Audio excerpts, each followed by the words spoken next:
In the early 1930s, Germany was a nation battered by economic collapse and political disarray.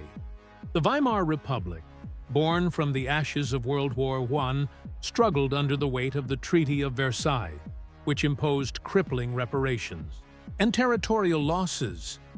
Hyperinflation had obliterated savings, unemployment soared, and the streets teemed with resentment.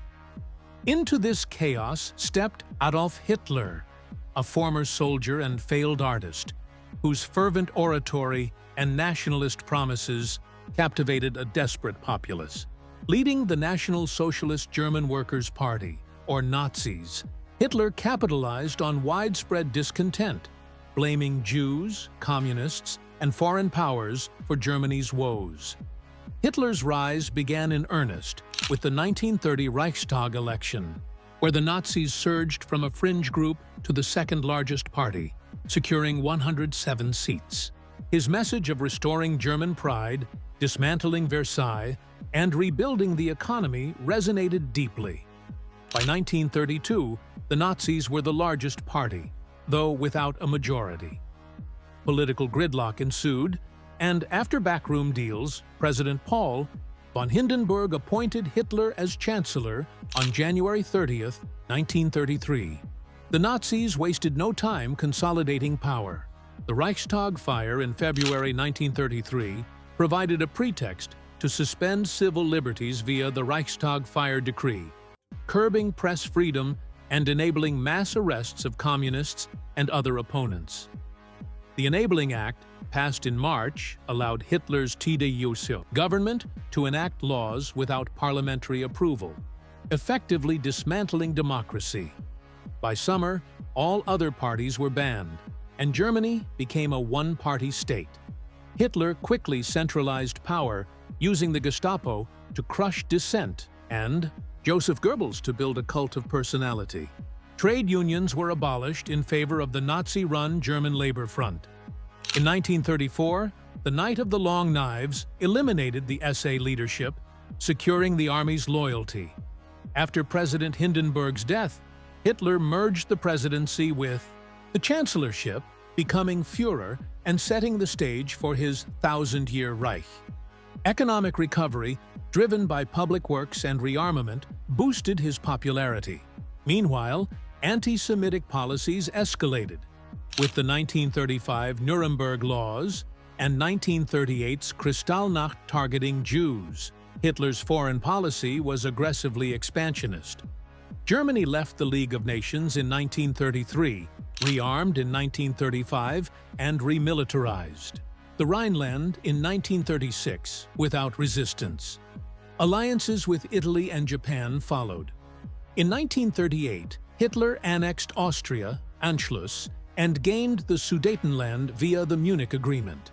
By March 1939, he had occupied all of Czechoslovakia, exposing his larger ambitions. The invasion of Poland on September 1, 1939, triggered World War II. Germany's blitzkrieg tactics, rapid, coordinated assaults with tanks and air support, overwhelmed Polish defenses. Britain and France declared war, but Poland fell within weeks, divided between Germany and the Soviet Union under the secret Molotov-Ribbentrop Pact. In 1940, Germany conquered Denmark and Norway, then turned west, sweeping through the Netherlands, Belgium, and France. By June, Paris had fallen, and France signed an armistice, leaving Britain alone.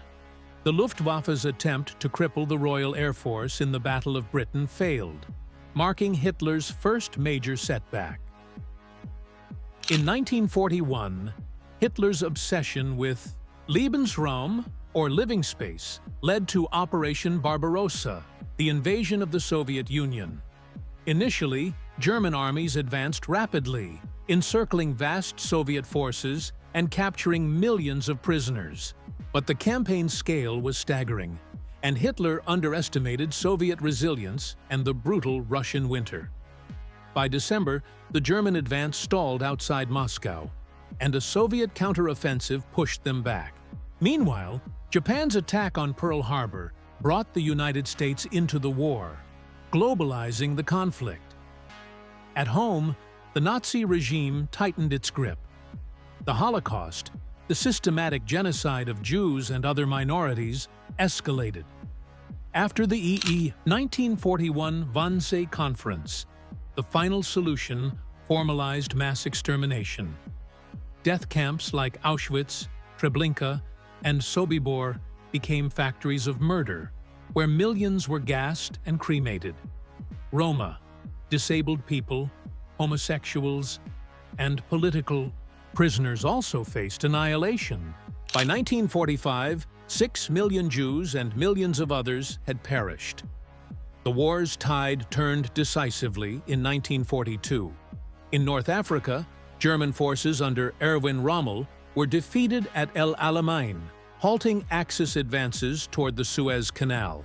In the Soviet Union, the Battle of Stalingrad became a catastrophic loss. From August 1942 to February 1943, German and Soviet forces clashed in a brutal urban struggle. The German Sixth Army, surrounded and starved, surrendered, marking a psychological and strategic blow. The Red Army began a relentless westward push. Allied bombing campaigns ravaged German cities.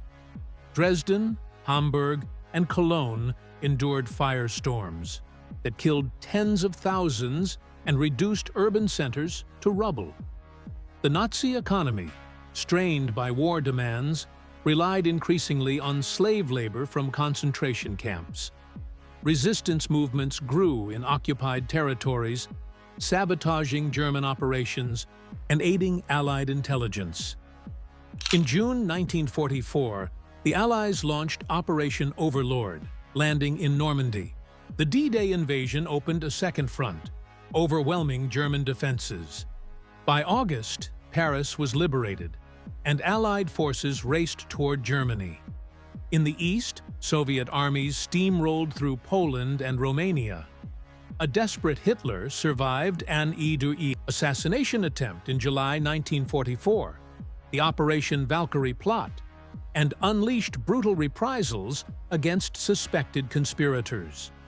The Waffen-SS and Gestapo executed thousands, further eroding internal cohesion. Germany's final gamble, the Battle of the Bulge in December 1944, aimed to split Allied lines in the Ardennes. Initial gains quickly collapsed under American resistance and supply shortages. By early 1945, Germany was collapsing. Soviet forces encircled Berlin in April, while American and British troops crossed the Rhine. Hitler, holed up in his Führer bunker, refused to surrender, issuing delusional orders to non-existent armies. On April 30, 1945, as Soviet troops closed in, Hitler married Eva Braun and then committed suicide alongside her. Goebbels and others followed suit or fled. On May 7, 1945, Germany surrendered unconditionally. The Reich, meant to last a millennium, had crumbled in 12 years. Berlin lay in ruins, divided among the Allies. The war's toll was staggering, over 70 million dead worldwide, including 5.5 million German soldiers and civilians. Cities were devastated, and survivors faced starvation and displacement. Nazi leaders faced justice at the Nuremberg trials, where figures like Hermann Göring and Rudolf Hess were prosecuted for war crimes. The thousand-year Reich, built on promises of glory, ended in total defeat, its architect dead and its ideology discredited.